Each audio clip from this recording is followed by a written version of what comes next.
በስመ አብ ወወልድ ወመንፈስ ቅዱስ አሐዱ አምላክ አሜን። በመጀመርታ እግዚአብሔር አምላክ ክብርን ምስጋናን ይሁን ነው ንሱ ጽዋዕ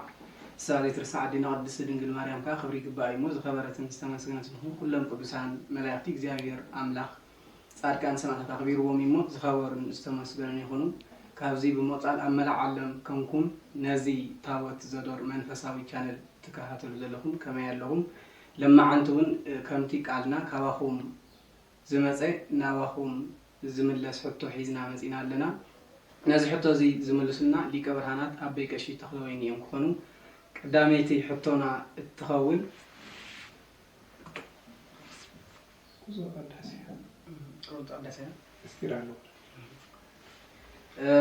ቅዳሴ ክቅድሱ ዝተፈቅደሎም ክንደይ እዮም? ቀዳስያንሲ ክንደይ እዮም ዝብል ያ ሊቀ ብርሃናት ናባኹም። በስመ አብ ወወልድ ወመንፈስ ቅዱስ አሐዱ አምላክ አሜን። እግዚአብሔር አምላክ በባህሪ ምስጉን ዝኾነ ንኸነመስግኖ ዝፈቀደልና ክብርን ምስጋናን እግዚአብሔር አምላክና ይኹን። ቁፅሪ ቀዳስያን ከምቲ ልሙድ ለቲ ህዝብና ዝፈልጦ ሓሙሽተ እዮም።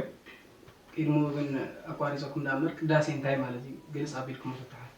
ቅዳሴ ማለት ቀደሰ ካብ ዝብል ኣመስገነ ምስጋና እዩ ብሓፂሩ ካብ ምስጋና ዝበለፀ ምስጋና እዩ። ቅዳሴ ንምቅዳስ ዘድልዩ ቁፅርታት ካብ 2 ክሳብ 20 ኣለው ተኸፋፊሎም ማለት እዩ። ምሳሌ እንታይ ወይ ምስጢሩ? ምስጢራዊ ወይ ከዓ ምሳሌያዊ ዝብል ናይ ቀዳስያን መብዛሕትና ከምቲ ኣቐዲምና ዝበልና ብሓሙሽተ ቀዳስያን ኩሉ ሰብ ዝፈልጦ ቀዳስያን ሓሙሽተ እዮም። ኣብ ገጠር ንበል ኣብ ከተማ ብሓሙሽተ እዩ። በቲ ስርዓተ ቅዳሴ ወይ ከዓ ተቐሚጡ ዘሎ ግን እቲ ቀዳማይ በቶም ሓሙሽተ እንተጀሚርና ናይ ሓሙሽተ ቀዳስያን ምሳሌ ሓሙሽተ ኣዕማደ ምስጢር ይኸውን ኣሎ ማለት እዩ። ሓሙሽተ ኣዕማደ ምስጢር ከዓኒ መሰረታዊ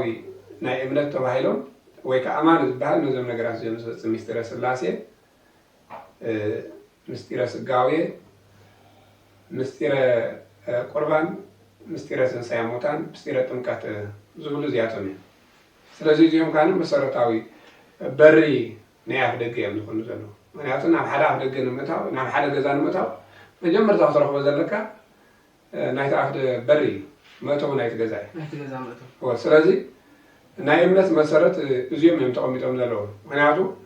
ብሓድነትን ሰለስትነትን ከያመን ኣማን ክበሃልን ኣይክእልን። እንደገና ድማ ከይተጠመቀ እውን ምንም ኣማን ከብሎ ዝኽእል የለን ማለት እዩ።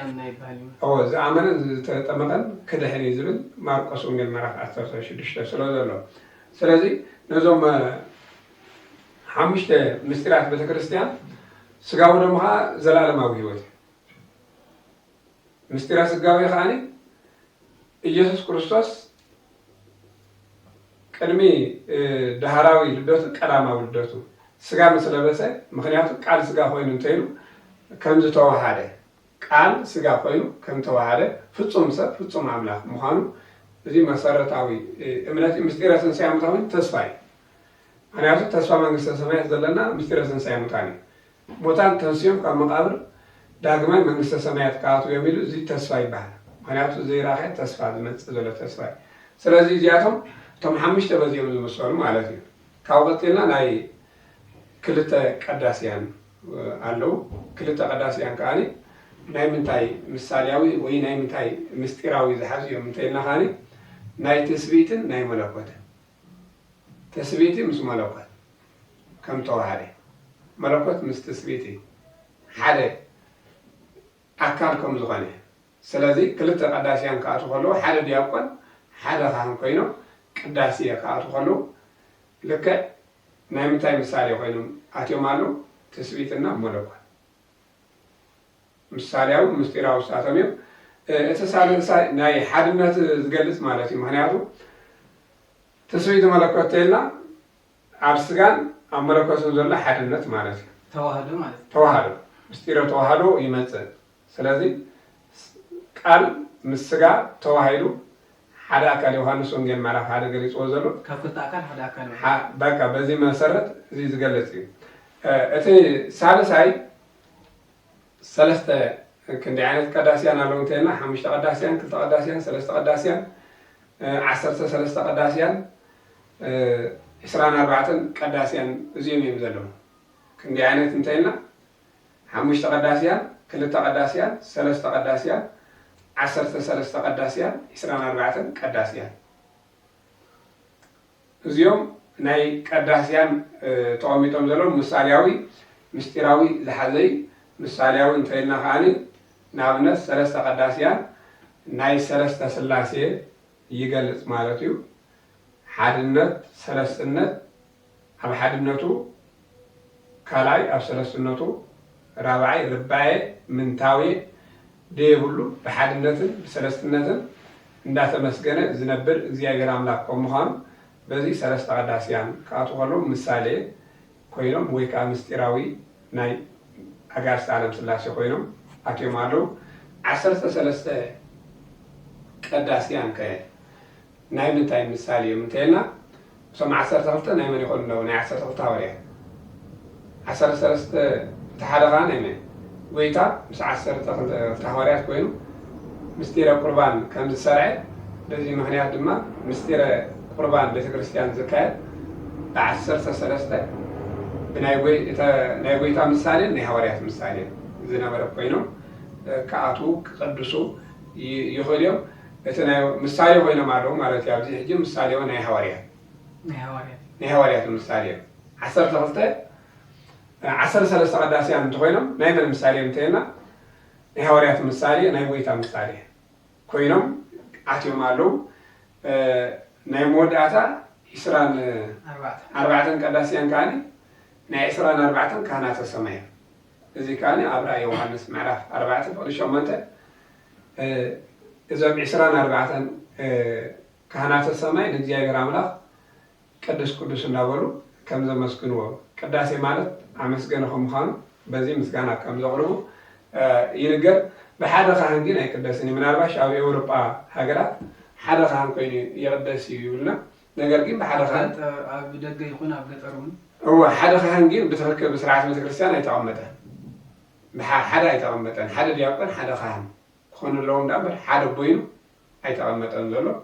زيوم جين تقميتنا على سرعة قداسي فتحنا قستوي بزي مسارات أقميتنا على مالتي أربعة ويشدش تخون يقول أي كلني كابزم زبلنا يوم وصاي كاب حمشته كاب كلته كاب سلسته كاب عسر سلسته كاب عسران أربعة وصاي كونا أي كلني كانت كسر زولا كونا أي كلني تزيل زولا الشيء قال هو تسمعنا كاو قتيلو قداسي بمقداسنا انتاي نركب انت عينت بركات علو قداسي بمقداس نروحو بركات انتايو قداسي ببيت كريستيان ساعات مسرت كاب صلاه زبلت صلاتي مخنياتو ብዙ አይነት ጸሎት አሉ ካብቱ ጸሎት ግን ዝበለጸ ጸሎት ዝለዓለ ናይ አምልኾ አገልግሎቱ ይንተባሂሉ ጽዋዕ ምክንያቱ አምልኾ ላይ ግን ዝለዓለ አምልኾ ዝፍጸም ኣብ ቅዳሴ ናይ ሕብረት ጸሎት ወይ ኢላ ቤተ ክርስቲያንና ኮን ኮሎ ንሱ ኻኒ ናይ ካህናት ናይ ዲያቆናት ናይ ምእመናን ብሕብረት ንእግዚአብሔር አምላክ በቅዳሴ ዘቕርብሉ ኣብ ቅዳሴ زمدو عمدر زلوا قداسي مالك نعمل حدا كهل دياقون مأمنم كوينم قداسي كقدس تيوم قدس خلو بحبرة عب سماي كاني بحبرة نجزيها الأملاك زقرب عب يروشاليم زقرب قداسي علو ناي كهنات زي تخانا مدر خلو ناي بيتا مسوي تخاقدر كله عب سماي كاني قدسان ملاكتي ناي سلاسي ونبر زعطنو لي سلازي انت عينت بركات كنركب نخيل تيوم قدسان ملايتي قدس نابلو نبي إسياس معاش ديشتا قليس كله نزياغر عملا كمسجنو خلو راهو يلو زي عبي مستيريو ناي عمله بيتانا مدحينا يسوع كريستوس كابلدت كساب تنساي زلو ناي دحنا سراحي با كابلدت كساب تنساي ناي متاي ናይ ድሕነት ስራሕ እዩ ምክንያቱ ኣብ ቅዳሴ ዝፍፀም ጸሎተ ቅዳሴ ካብ ልደት ክሳብ ትንሣኤ ብሓንሳብ ዝፍፀም ምክንያቱ ካብ ልደት እንተይልና ካብ በተልሔም ክሳብ ቀራንዮ ዘሎ ናይ ድሕነት እዩ ነገረ ድሕነት ዝፍፀምሉ ዝካተትሉ ሙሉእ ማለት እዩ ድሕነት ክንብል ከለና ብዙሕ ነገራት ኣሎ በዚ ምክንያት ቀራንዮ መስዋዕቲ ዝቀርበሉ ኢየሱስ ክርስቶስ ህብስቲ ተለውጢ ስጋ ደመ መለኮት ዝኾነ ስጋ መለኮት ደመ መለኮት ዝልወጠሉ ናይ ክርስቶስ ህይወት ኩሉ መሰረት ዝገበረ ነገራት እዩ ምእመናን ኣብ ቅዳሴ እንታይ ረኽቡ እንተይልና ካኒ ዝዓበየ እቲ ቀዳማይ ብስጋው ደሙ ይቅደሱ ማለት እዩ እቶም ቀራብያ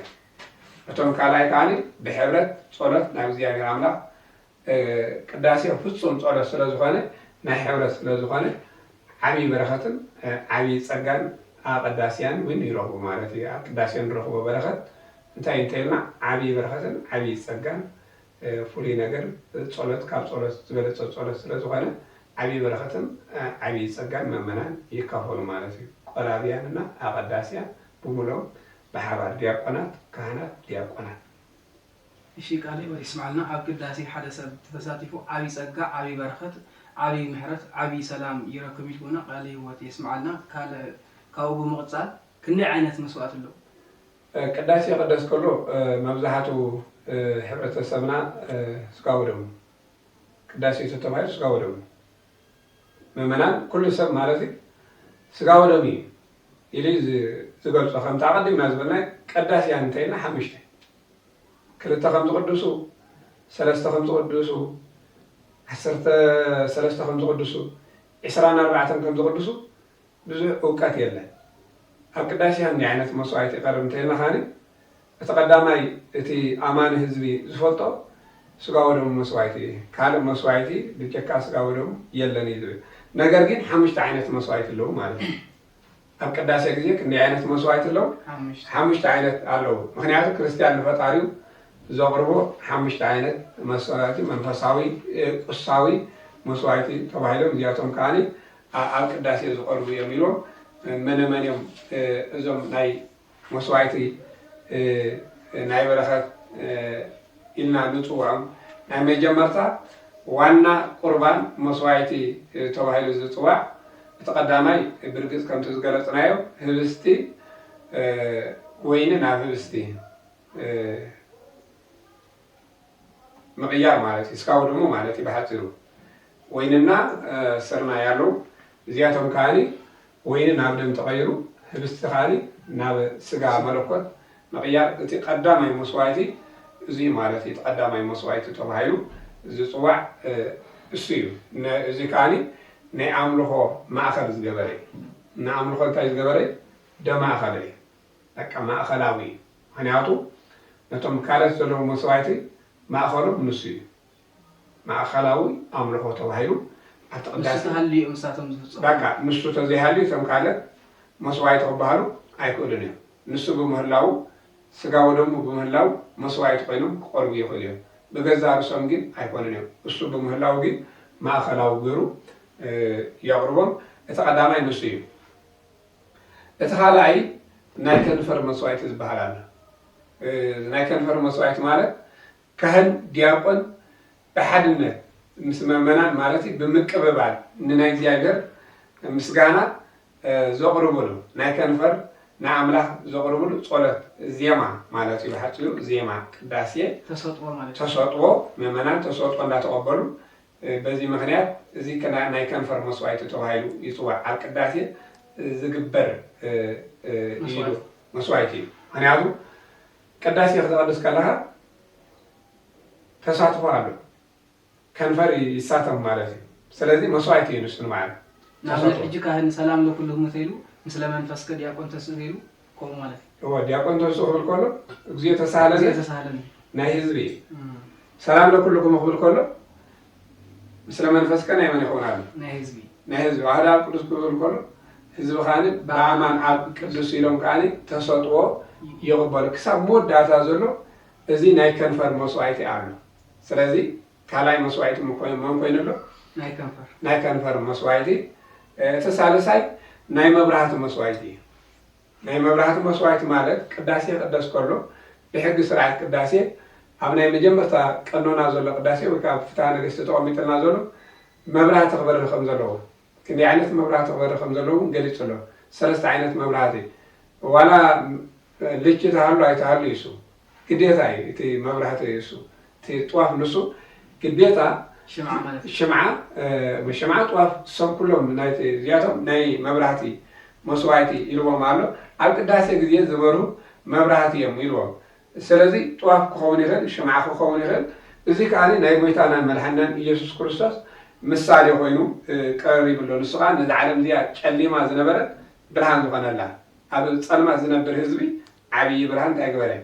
ራእየ ኣነ ብርሃን ዓለም እዩ ዮሃንስ ወንጌል ምዕራፍ 9 ነቲ ዕውር ዝነበረ ዓይኑ ከም ዘብርሃሉ ስለዚ ንሱ ብርሃን ከም ምዃኑ ይገልጽ ኣሎ። ስለዚ እዚ እቲ ራብዓይ ናይ ዕጣን መስዋዕቲ እዩ። ናይ ዕጣን መስዋዕቲ ክኸውን ከሎ ካህን ዕጣን ብማዕጠንቲ ህዝቡ ጸሎቶም ነቶም ህዝቢ ማለት እዩ ጸሎቶም ናብ ቅድሚ እግዚኣብሔር ኣምላኽ